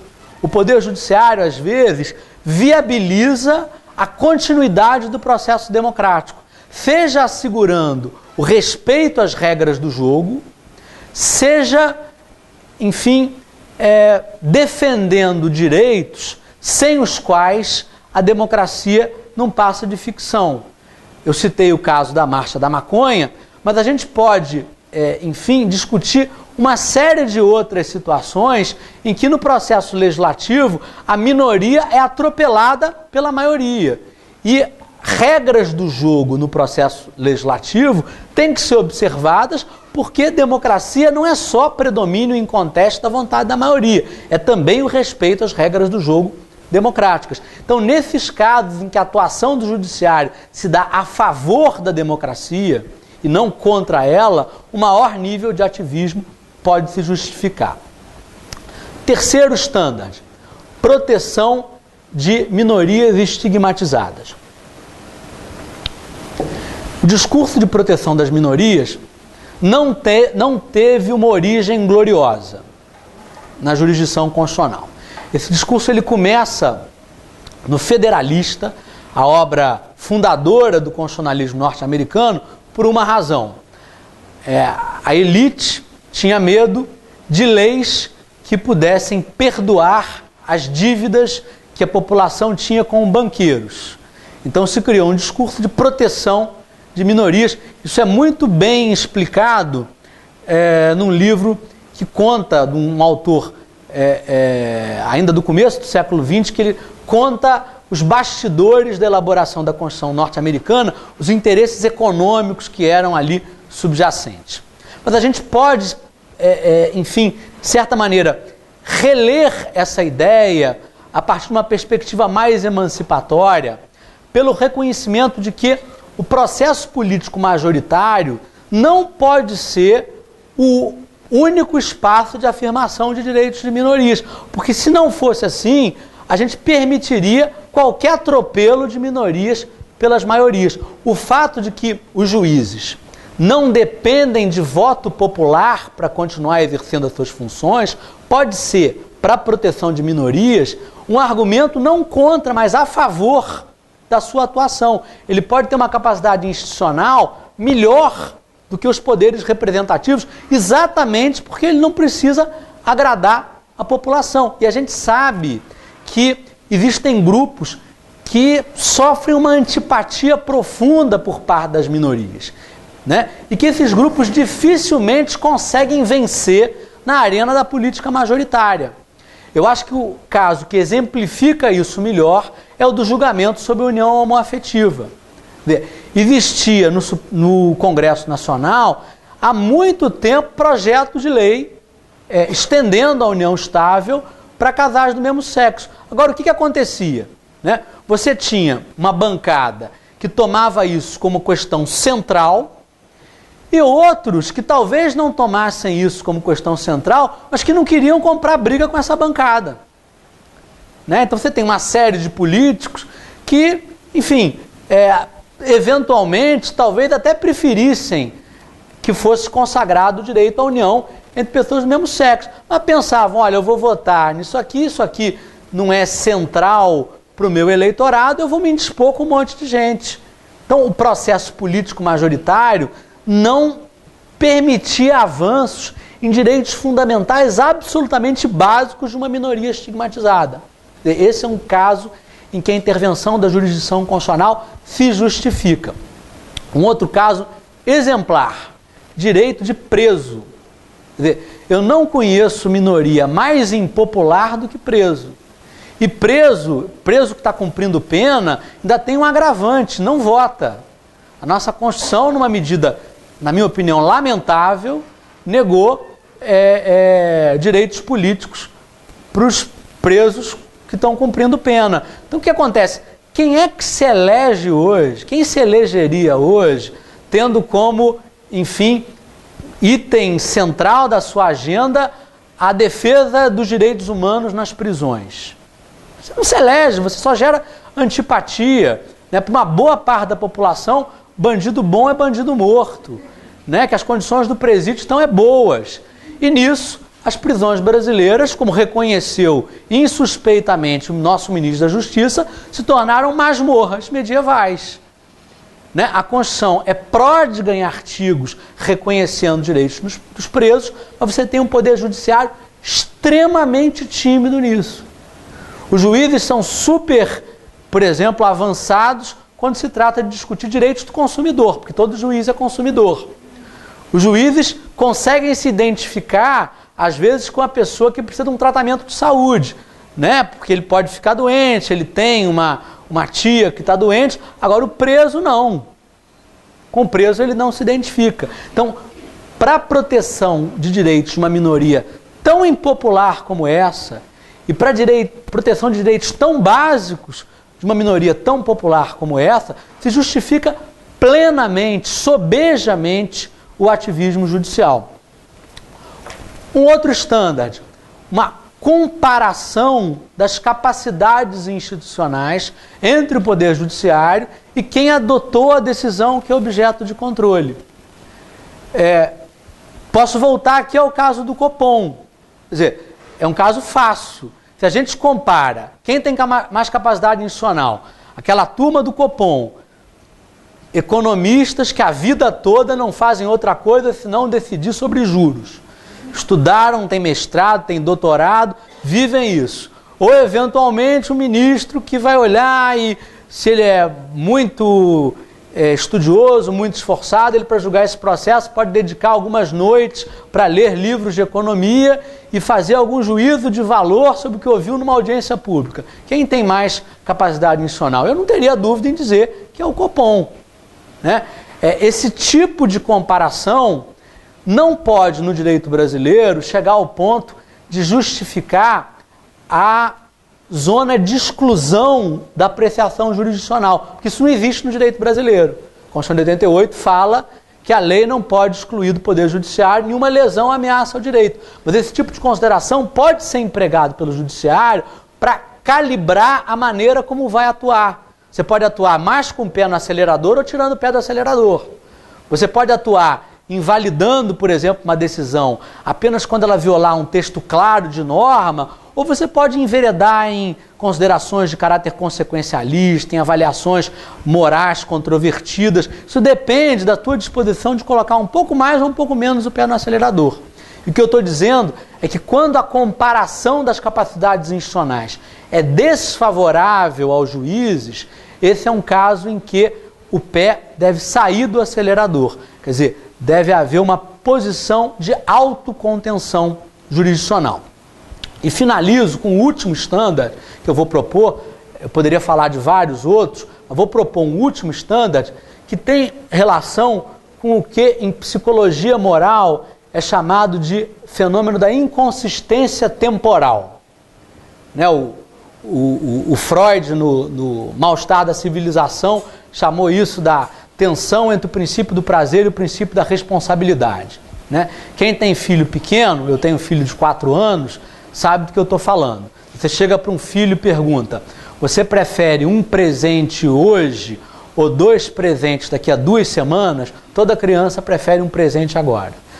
Né? Quanto menor, menos enfim, abertura para o princípio da responsabilidade, mas tem a sua vida pautada pelo princípio do prazer, né? O que acontece? A gente tem um sistema político que fomenta a hegemonia do princípio do prazer em detrimento do princípio da responsabilidade. Por quê? Porque as eleições são de 4 em 4 anos. Então, quando as eleições são de 4 em 4 anos, há um estímulo do sistema político para você priorizar aquilo que gere dividendos de curto prazo. Então, em questões que envolvem gerações futuras, em questões que envolvem um longo prazo distante, o relativo insulamento jurisdicional em relação às eleições pode ser uma vantagem comparativa, né? Aqui, de novo, o Ulisses e as sereias serve, né? Aliás, o John Elster, que popularizou essa metáfora do Ulisses e das sereias para tratar da jurisdição constitucional, ele o fazia exatamente para falar dessas inconsistências temporais. Não tem saída milagrosa, jurisdição constitucional não é panaceia para todos os males brasileiros, mas eu não hesitaria em dizer que, se nós compararmos o constitucionalismo brasileiro de hoje com aquele que se praticava há 20 ou há 30 anos atrás, certamente a gente avançou muito, certamente a gente está hoje muito melhor que já teve no passado, e acho que não em toda parte, mas em alguma parte, a gente pode debitar isso a uma jurisdição constitucional mais atenta para direitos fundamentais, mais preocupada com proteção de minorias, mais preocupada com proteção de democracia.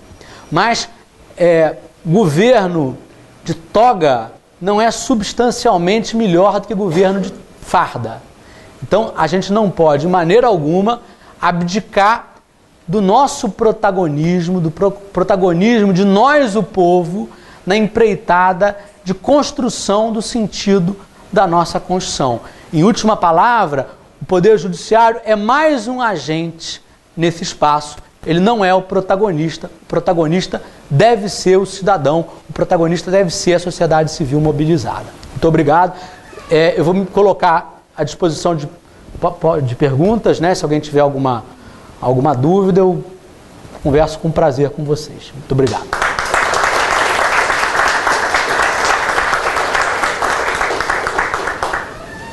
As atividades do IDEC não poderiam começar da melhor forma do que essa, não com a brilhante palestra do professor Daniel Sarmento.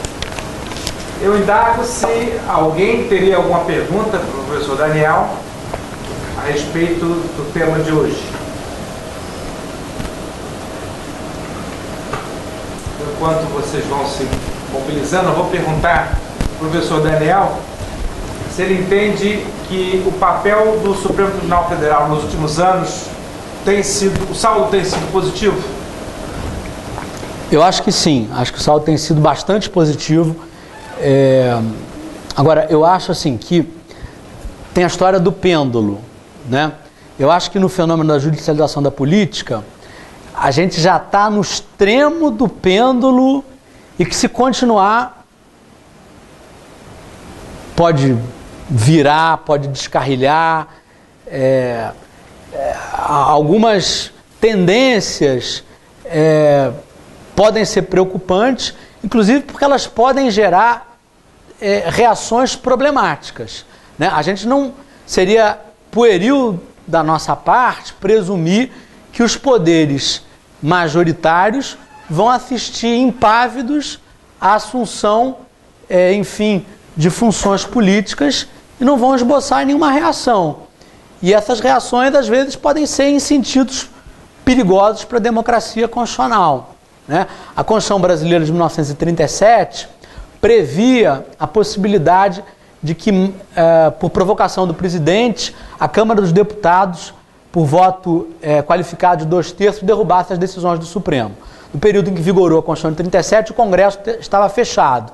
O presidente Vargas exercia todas as competências do Congresso, entre elas a de derrubar decisões do Supremo. Então, quando o Supremo eventualmente invalidava, era o Vargas que fazia a lei, invalidava a lei dele, o Vargas ia lá e invalidava a decisão, né, do Supremo Tribunal Federal.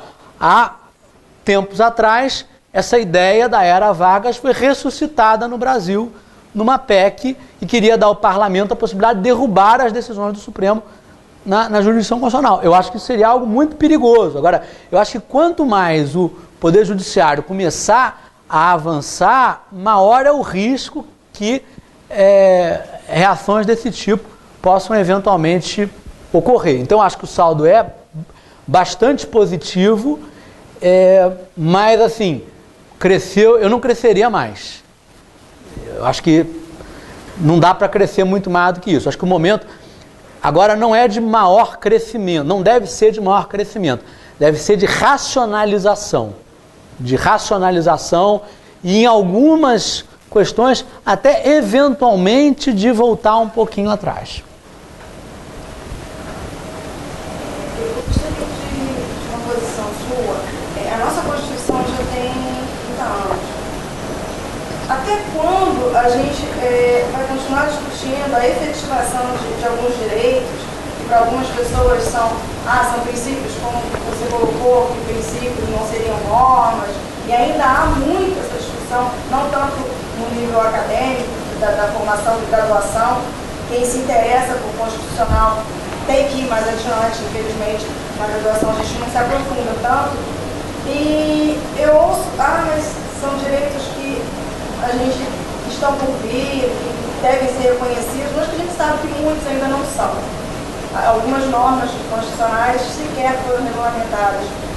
Qual é a perspectiva que a gente tem de ter uma Constituição que seja realmente sólida? Sólida no sentido de que você não tenha que ir ao Supremo para discutir alguns direitos. Bom, de novo, né? Eu acho que o que você está falando, eu concordo, mas se a gente compara com o passado, a nossa Constituição é mais efetiva do que foi qualquer das nossas Constituições anteriores. Quer dizer, eu acho que o movimento tem sido de avanço, né? Eu acho que o problema hoje de falta de efetividade da Constituição é um problema muito mais de acesso seletivo a, enfim, as conquistas civilizatórias que a Constituição incorpora. Vou dar o exemplo da inviolabilidade do domicílio. Inviolabilidade do domicílio não é um problema hoje do asfalto brasileiro, é um problema do morro, né? Isso às vezes nem entra nos livros de direito constitucional. Vai folhear os livros de direito constitucional, a discussão é durante o dia. Aí é a hora da luminosidade solar ou é o horário que está no Código de Processo? Bom, quem viu Tropa de Elite, né, a inviolabilidade do domicílio no morro é pé na porta. E você ex post e depois constrói. É flagrante de crime permanente, não pode entrar toda hora. É mandado judicial genérico, você diz, você pode entrar em qualquer casa no Complexo do Alemão. Vamos ver se vai ter um mandado judicial dizendo que você pode entrar em qualquer casa em Copacabana. Copacabana deve ter o mesmo número de habitantes do Complexo do Alemão, né? Então é o acesso seletivo. Eu acho que em algumas questões a Constituição de 88 é muito bem efetivada, o Poder Judiciário é muito atento, né? Para outras, as questões às vezes não chegam ao Poder Judiciário, a doutrina não dá a menor bola, né? Eu vou dar um exemplo de uma questão na qual eu milito há algum tempo, que é a defesa dos remanescentes dos quilombos. O artigo 68 do Ato das Disposições Constitucionais Transitórias consagra o direito dos remanescentes dos quilombos à propriedade das terras que ocupam. Esse artigo não sai do papel. Não sai do papel. Tem jeito. Consegue fazer o artigo sair do papel. E por quê? Porque quem é o remanescente de quilombo? É pobre, está nos cafundós do Judas, dificilmente tem alguma representação política e as suas causas envolvem propriedade. E se tem um tabu no Brasil, é mexer em propriedade, no nosso regime fundiário. Não é nem propriedade, às vezes é coisa grilada e tal, mas mexer no regime fundiário brasileiro é tabu. Então eu acho que a gente avançou, mas acho que o problema hoje é muito de seletividade. É como se a Constituição, a história lá a Fazenda dos Bichos, não é? Do George Orwell, em que ele dizia que todos os animais são iguais, mas alguns animais são mais iguais do que outros, né? E a gente tem, eu acho que isso é natural na consciência humana, a gente naturaliza certas coisas, a gente incorpora determinadas ideias à nossa paisagem. O Marx chamava isso de falsa consciência. A gente pode dar aqui uma série de explicações de psicologia social, mas a gente tenta a aceitar certas coisas e às vezes nem indaga se elas são ou não são legítimas. Por exemplo, vocês querem coisa mais absurda? Que quem tem nível superior tem prisão especial antes do trânsito em julgado. Quer dizer, isso é pré-revolução francesa. Isso é muito elitista. É muito, muito elitista. Por quê? É porque não se considerava ok você colocar o doutor na mesma cela que o preso que é preto e pobre. Só que a gente não para. E aí fica, não, advogado é sala do Estado maior e tal, quando a coisa em si está errado. A gente às vezes não tem nem a dificuldade de ver, né, que o rei está nu. Então acho que o problema hoje é menos da efetividade da Constituição e mais de um acesso seletivo aos benefícios civilizatórios que a Constituição incorpora.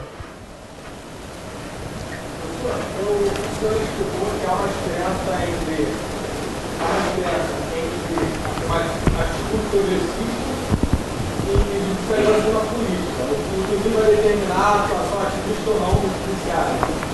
Pois, em vez disso, eu gostaria de saber se há algum parâmetro, se houver qual é o parâmetro determinado, para estabelecer quando uma determinada interpretação vai delimitar uma atitude ativista ou tão somente progressista do judiciário, e em que momento aquela determinada atitude do juiz vai representar um elemento decisionista.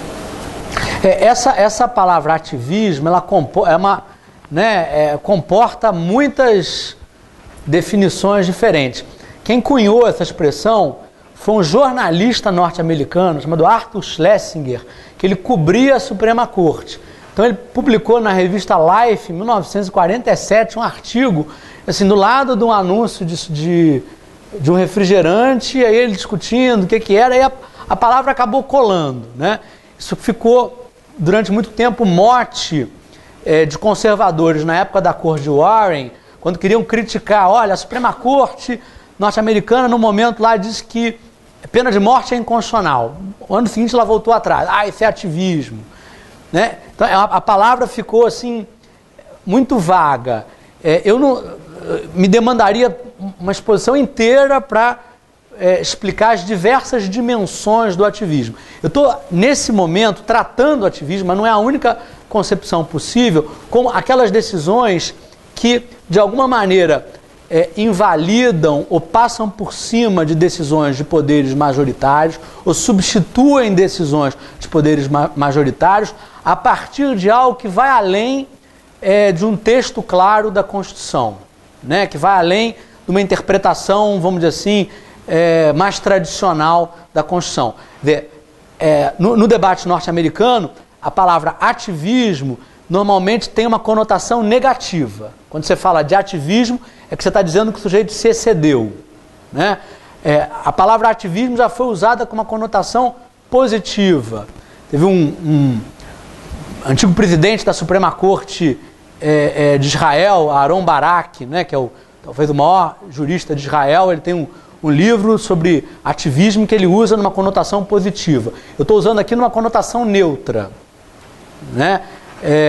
E o que eu estou dizendo é que às vezes o ativismo pode se justificar, às vezes ele pode não se justificar. Mas o que justifica ou não justifica não é dizer se é progressista, porque isso seria ideologizar demais o cenário da jurisdição constitucional. Não é esse o critério, né? O que eu quis é mostrar que a gente aqui no Brasil, porque o nosso judiciário, ao longo da nossa história, pecou muito mais pela falta do que pelo excesso, no contexto pós-88, setores progressistas começaram a falar: o judiciário tem que entrar, o judiciário tem que ir, tem que concretizar os direitos sociais, o mandado de injunção. Então, assim, quem defendia um judiciário mais autocontido era logo carimbado de conservador. Então, que não há nenhuma correlação necessária entre ativismo e posições de direita ou de esquerda. Muito pelo contrário.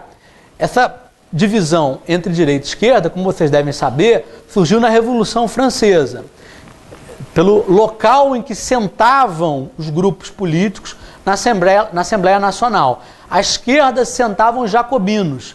E os jacobinos, na história do pensamento político ocidental, foram os maiores opositores ao controle de constitucionalidade. As raízes, as cicatrizes disso estão até hoje na França. A França só veio a instituir o controle a posteriori de constitucionalidade ano passado. Muito por essa influência que vinha lá dos jacobinos, que por definição eram à esquerda.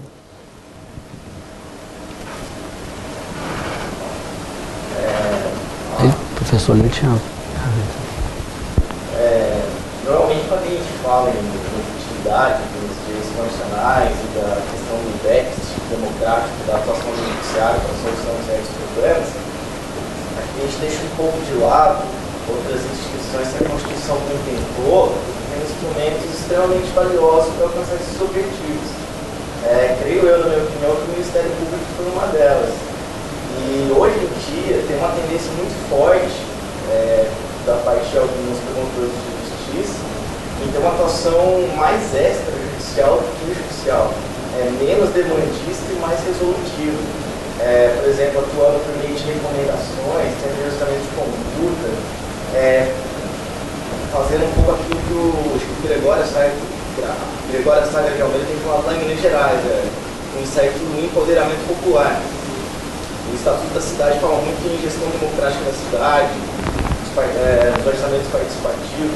Você acha que o Ministério Público, desde que atenda esses instrumentos, principalmente extrajudiciais, nos quais ele foi contemplado, e não só o Ministério Público, como a Defensoria Pública e outras instituições, poderia fortalecer para a efetividade dos direitos fundamentais, contribuir com um pouco da queda desse déficit democrático e, de alguma maneira, fazer essa interface entre a população e a classe política, entre a sociedade civil e o Estado?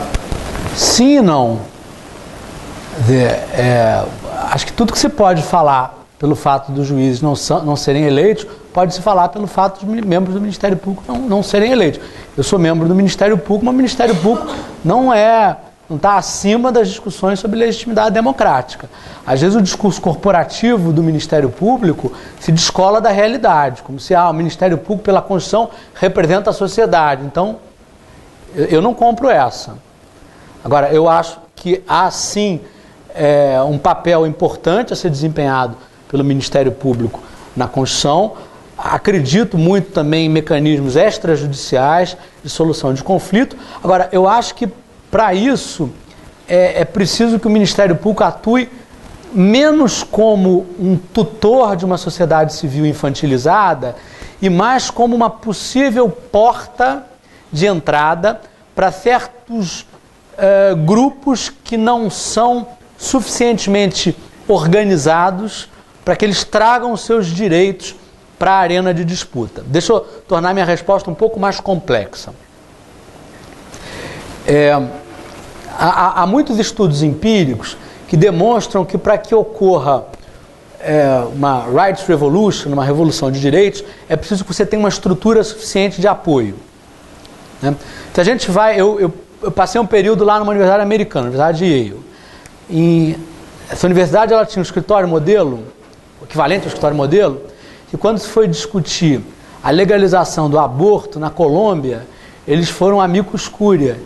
E 7 alunos viajaram para a Colômbia para estudar e tal. Há financiamento de milhões de dólares. Você tem uma sociedade civil nos Estados Unidos fortíssima. Ocupa esse espaço. Não precisa lá do Ministério Público para fazer isso. A sociedade civil brasileira não por um lado assim, não tem essas estruturas de financiamento. Você olha hoje, por exemplo, para a advocacia pro bono. A gente tem pouquíssima advocacia pro bono no Brasil. Em alguns lugares que tem, a OAB vai contra. Há uma discussão agora em São Paulo, porque a OAB de São Paulo está cerceando a advocacia pro bono, dizendo que é concorrência desleal com os advogados, alguém advogar de graça.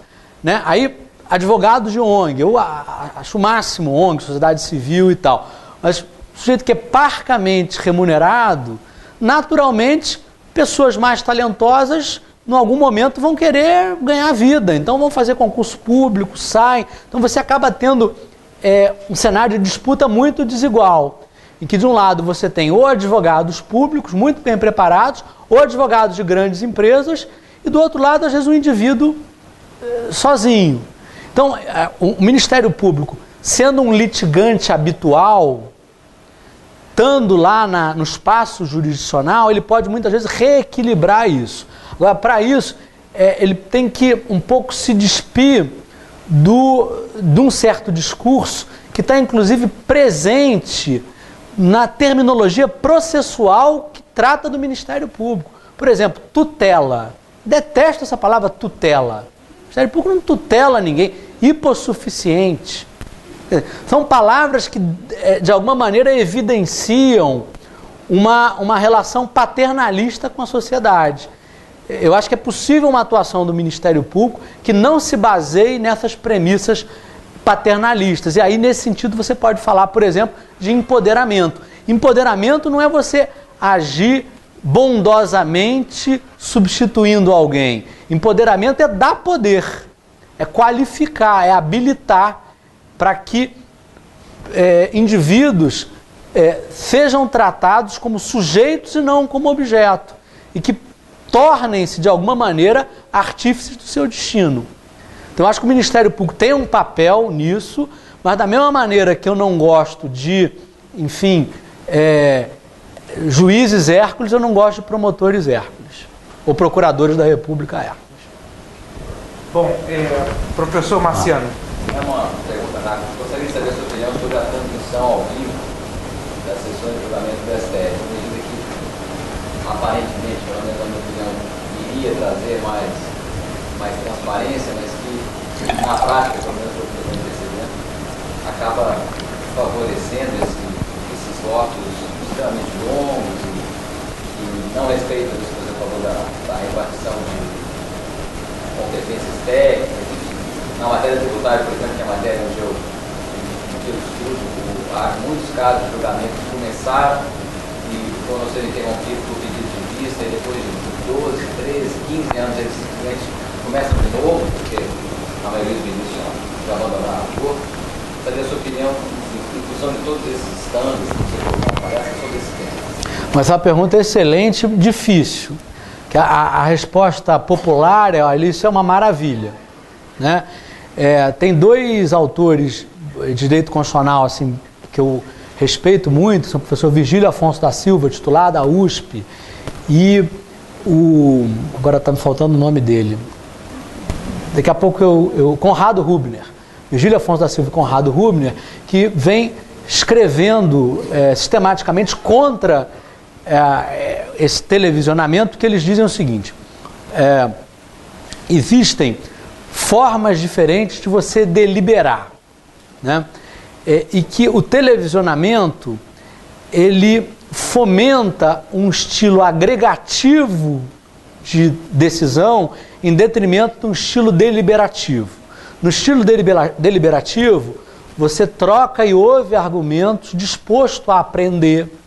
Você não vê aquele que eventualmente discorda de você como um adversário.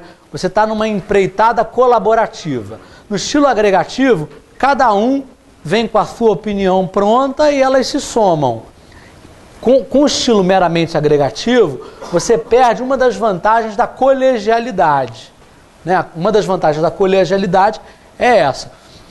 E que do ponto de vista psicológico, o televisionamento fomenta um estilo agregativo. Você foi lá, preparou um votão, aí você quer ler o seu voto, você quer ficar bem na fita, né? Aí alguém discorda, aí você tem que defender o seu ponto de vista. Agora, eu acho que tem um outro ganho também, muito importante, em matéria de transparência, né? A possibilidade das pessoas acompanharem o que se discute ali. Eu acho que é bom também a desmistificação, né?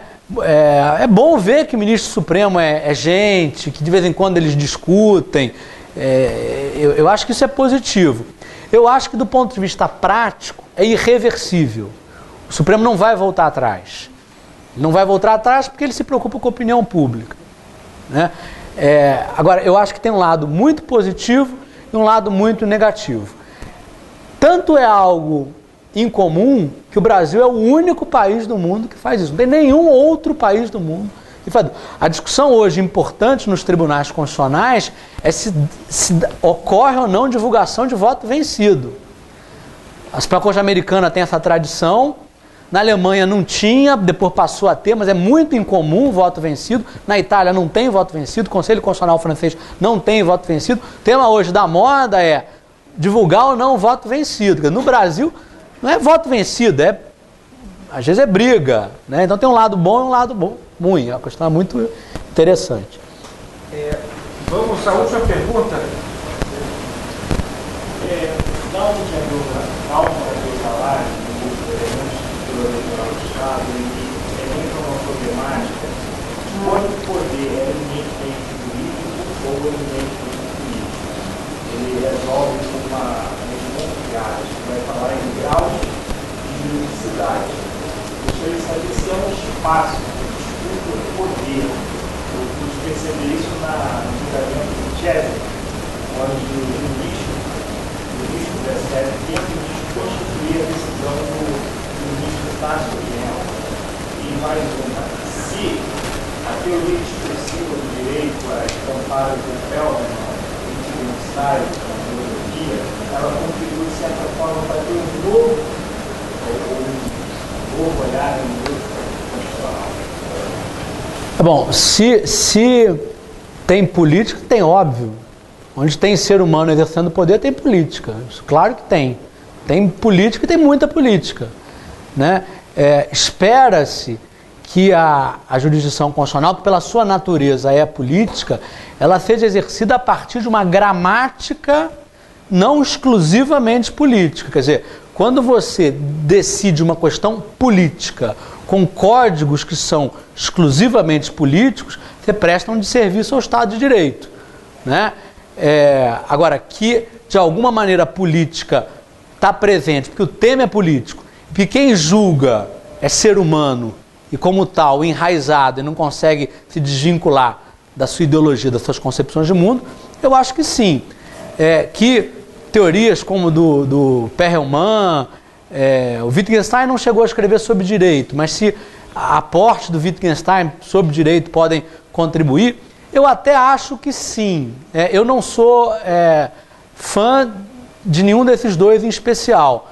Agora, eu não acredito muito que o constrangimento à atividade decisória vai vir da adoção de uma ou de outra filosofia constitucional. Eu acredito mais que esse constrangimento venha de uma mobilização cívica, de uma cidadania que se importa na Constituição, do entrechoque com outros poderes, e não da adesão a essa ou aquela filosofia constitucional. Porque aí um pode dizer, olha, eu sou Haber, mas o outro não, eu sou Dworkin, o outro não, eu sou Alex, e aí? Né? Agora, o que certamente é importante, eu diria que é vital, é o seguinte, a gente, eu mencionei isso, né? Está passando ainda por uma mudança de paradigma na compreensão de quais são as fontes do direito, que tipo de argumentação é legítimo no âmbito do direito, né? Hoje, o cara que fala só em regra, em subsunção, vai ser visto, esse é careta, conservador e antiquado. Então, é preciso fazer um pouco contraponto disso. Quer dizer, regra é muito importante. Muito importante. Eu acho que o direito precisa de princípio e regra. Se eu tivesse que escolher só eu escolhi a regra. A gente consegue, de alguma maneira, ter uma vida social sem princípio. Sem regra, a gente não consegue. É caos completo, né? Ponderação é bacana, mas o dia a dia do direito é muito mais subsunção que ponderação. Então, esse discurso de, olha, não tem regra, é tudo princípio, então eu acho que isso é um discurso perigoso.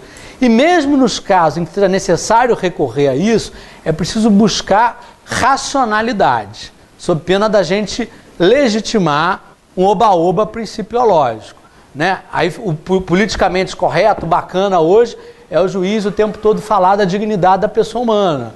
Então, que da dignidade da pessoa humana, eu já vi, isso não me contaram, eu vi uma decisão judicial que era o seguinte, era um prédio em que na convenção de condomínio tinha uma questão lá de varanda, um sujeito brigando com o prédio, ele queria fazer uma varanda, o juiz deu o direito de fazer ele varanda com base na dignidade da pessoa humana. Quer dizer, se você começa a usar cláusulas vagas para tudo, quer dizer, o risco de arbítrio é enorme, a imprevisibilidade, isso atenta contra o Estado de Direito, e a gente está transferindo todo o poder para autoridades não eleitas. Então, eu acho, é o seguinte, princípio é norma, temos que aplicar, metodologia, tudo isso, né? Mas a gente não pode esquecer o outro lado da moeda, que direito deve ser previsível, né? Que a principal fonte de produção do direito não deve ser o poder judiciário, deve ser o poder legislativo. Tem alguma razão de ser esses princípios políticos básicos que foram construídos lá desde o iluminismo, de separação de poderes, de representatividade política. A gente não pode, em nome de pós e néos, jogar isso tudo numa lata de lixo. Obrigado. Eu que agradeço. Microfone. Vou tirar aqui. Vai encerrar. Agradecer o professor Daniel Sarmento pela brilhante exposição, como sempre, isso não é novidade. Eu me lembrei da história da varanda. O presidente Lula justificou a importância das varandas com outro tipo de argumentação que não a dignidade da pessoa humana. Mas que não vem ao caso aqui agora. Eu queria chamar a atenção de todos os presentes, convidando todos para conhecer a pós-graduação em Direito Público do IDEC, onde o nível das discussões jurídicas será esse que nós vimos aqui agora, porque nós estamos querendo fazer um curso diferenciado, um curso onde serão tratados temas que não se encontram em outros cursos de pós-graduação que nós temos hoje no nosso Estado, e que tenhamos condições de, com isso, abarcar discussões que estão cada vez mais presentes, não só em cursos de pós-graduação estrito sensu, mas também na atividade de advocacia e até em concursos públicos, porque não há mais como se discutir o direito público a partir de premissas que nós encontrávamos nos manuais dos anos 80.